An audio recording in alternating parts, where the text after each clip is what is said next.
I'm thrilled to be here with you to share this. This is something we've been doing for 22 years in the Chicago Recovery Alliance. It's an honor to share this because it has such a role in saving lives. As our physician in Syria, we're having a huge loss of life here in the United States, and right here in Cook County. Over 1,000 people died last year. And the number one cause of accidental death in the United States last year was overdose. And I should add, each one likely was very preventable if we had just took a look at what we're not looking at regarding drug use. Usually the thing that people have the hardest time appreciating is that our species is an intoxicating species. Does that make sense to people in this room? So we accept that and we move forward. As far as lethality, the number one cause of accidental death, again, is drug overdose, and that'll likely be true this year as well. But interestingly enough, not only is it ahead of car accidents and handgun violence, but also it's greater now than HIV or AIDS was killing people in the mid-90s. There is very little that we have been doing to stop it when we could have. This is where the insanity comes into play. Another way of describing insanity is stigma and discrimination. I think we've heard that from some of our other speakers. It's just crazy, and there's a price to pay for it. I think that's the lesson here. What I want to do is let you know where this has crept into things and where we often have sat silent while this has happened, to the great detriment of many of us. The other feature of this I need you to understand is about potency. And that is, in a particular quantity of something, it's either stronger or less strong. For instance, opium is the beginning point of a lot of natural opioids. And when it was making its way to heroin and the illicit drug market in Chicago, where there is no quality control, the range was from somewhere around 0 to 10 in potency and power. Now that range is from 0 to 10,000. And again, no quality control, no ability to tell the difference between those things. So you can see the risk of overdose is much, much greater. We talk about saying no to drugs. Nancy Reagan's cure-all answer to this. And there's some people that say no to drugs, or the war on drugs, ending the war on drugs, I'm sorry. But the purpose of it is it meets many people's needs. One way of looking at it economically is the US is simply driving up price supports and supporting these industries, and has been for a long time. The question we all have to ask is, has this helped? Has this approach been effective? Or has it led us to where we are today? My daughter is 14, and this is her book this year on drug education. Now, as you look at this as an 8th grader, would you say, this is inspiring education, knowledge, understanding, hope, ending stigma, discrimination, or maybe just about the opposite of those? Add a fear and worry to the mix. That dog could be very nice. And at least there's one locker open to hide in. But this is basically what we've done. We have, since the Richard Nixon era, we began incarcerating huge numbers of our population. I wonder how many of you know that the United States is the number one incarcerator by rate of any country in the world. More so than Russia, more so than other totalitarian regimes. And it's also, drug laws from the very beginning have had a racist theme to them.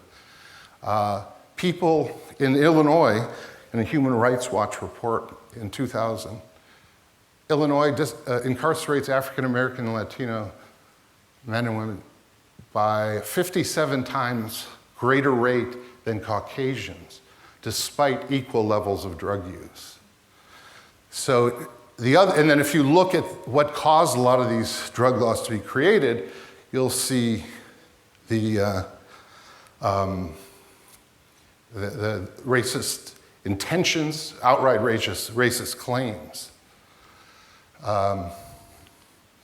So it's with regards to saying, no, it truly is a possibility if we can manage pain differently. Well, what does it take to manage pain differently? It takes more time.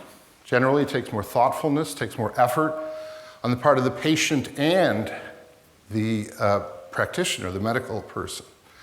So, and the other thing is, will insurance companies pay for this? Generally, the answer has been no. Well, if you give, this is makes a lot of sense. If someone has a toothache, you give them enough pills for the toothache, pain to subside. Maybe that's 3 to 5 days worth instead of 90 days worth. And finally, you acknowledge that our species is an intoxicating one, and you try to increase the opportunity for healthier intoxication versus more dangerous intoxication. In this case, cannabis. No one has ever died from cannabis intoxication, except that one case where a ton of cannabis fell on some guy at the shipping dock. So we treat doctors and other medical providers in a very disrespectful way. We give them a responsibility, and they've been blamed, they've been stigmatized, they've been discriminated against because of their conduit to opioids. There have been physicians that are serving time in prison now for decades because of this. And we don't even allow them to practice the most scientifically based, effective treatments for opioid abuse and addiction. So to blame them for it, to me, seems highly hypocritical. One way that we might see this in history is the Supreme Court. They decided that it wasn't a legitimate practice of medicine for a medical provider to make his or her patient feel more comfortable. This was 100 years ago. This has been cited as a precedent as recently as 1986, so it's not exactly the too distant past.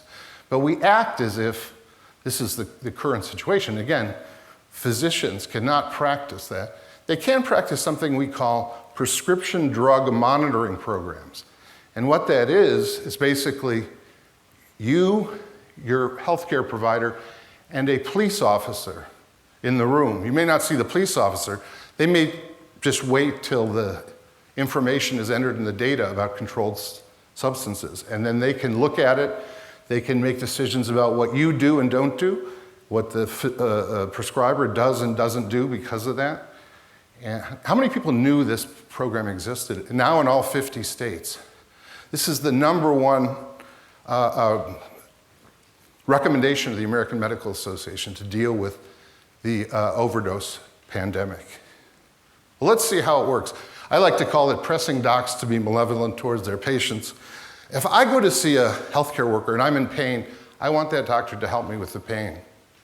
If they don't, to fight, take one for the team, they can go to hell. So let me explain a little bit what this has done. Again, we've put a lot of effort into it, a lot of effort of all kinds. And so here we have, again, all 50 states. Around 10 years ago, this rate of prescription opioids causing death started to drop. Well, that's a good thing. We know that prescription drug monitoring programs lessen the amount of milligrams of opioid in the community. So that's a good thing, right?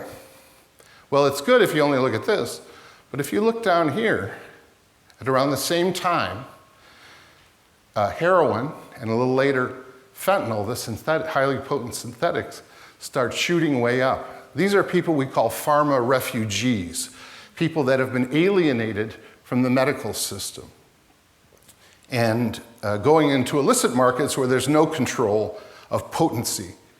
And I'll give you an idea just how different in potency this is. Here is potentially an overdose amount of heroin. This is an overdosing amount of fentanyl, and this is an overdosing amount of the most powerful fentanyl, and that is called carfentanil. It's also known as big animal tranquilizer. So it's very, very difficult to tell the difference. One answer has been to develop places where people can use with someone watching their back. These are called safer consumption spaces. We have them in Canada, we have them in Europe, Australia. There are have been millions of injections in these places, or drug uses. There has never been an overdose. So this is something that works really well. We have something called the crack house statutes in the United States that potentially, if we set up one of these in Chicago, the federal government could seize our entire building, the fact that we did this. So we have to act to overcome that stigma and insanity. That crack house statute has never really helped anybody, but here it is associated with lethality. We have two highly effective treatments for overdose, preventatives of overdose. One is called methadone treatment, and the other is buprenorphine treatment. For opioid addictions, there is no better treatment than these things. These help people regain their lives, get stability, reduce infectious disease, reduce crime involvement, increase vocational and social adaptation. They do all these things and they build a protective tolerance against overdose. 90% of the demand for this is unmet in Illinois. Why? Because physicians cannot do this, even if they wrote every book on addiction ever written. They cannot, in private practice, use methadone for treatment of addiction. Buprenorphine is so couched in bureaucracy that of 100 physicians eligible for it, only 3 have waded through that bureaucracy. Of those 3, 1 isn't using it at all, and 2 have an average caseload of 13 people when they could have 275 people in their program. So they're just not doing it. Why do we control buprenorphine when you can operate on as many brains as you want? No one's stopping emergency room doctors from doing whatever procedures are necessary to save life. But if you're a physician and your patient experiences one of the side effects of an opioid prescription, you cannot help them with the most effective treatment, or you have to go through a lot of bureaucracy and DEA oversight, police watching you to otherwise try to do something. So what we have done, I show it as this, is start, 25 years after it hit the market, we started giving people naloxone in the same way that severely allergic people get epinephrine to use for a life-threatening exposure to an allergen. We have naloxone. Now, you may see the relative expense of these things. This one is what's called a self-injector, an auto-injector. This is an intranasal injector. Both of those are the only ones that have hit the market in any degree, and both are wickedly expensive. This is fractions of that in cost, and this is just about the same as this, actually. So many people cannot buy that. CVS, the Surgeon General just said he thought everyone should have naloxone. We agree, but if it's $95,000 to $4,000, is everyone going to have it? And we're funded in Chicago. After doing this for 22 years, a year and a half ago, we received our first funding to address this. And you can get this at any of our outreach sites. When we first started doing this, we found a 30% reduction in opioid overdose related to giving people the antidote. It's a pure antidote. It does nothing else but reverse overdose. And then the synthetics started again. So there are 3 things we grapple with here, and I urge you all to focus on. One is so-called morality. To me, the only morality is in saving life. To make money off of this, first and foremost, instead of helping people stay alive, is equally unconscionable. And by using resources for interdiction, arrest, adjudication, incarceration, things that don't make any difference, I would argue PDMPs as well, we are making the matter worse. Spending money, overturning obstructive bureaucracy, and telling the police to focus on other things, because their attention here isn't helpful, is where we hope to go. So release the antidote, in summary. Anypositivechange.org or our card, which you can see up here. You can get this for yourself. Just come on in, you learn about it. If you watch the video on our website beforehand, just takes minutes, and then all for free. And then finally, empowering the best practice in medicine of substitution therapy, both as medical providers and as public health people. Get rid of the obstacles to saving lives. I hope you join us in doing this. Thank you.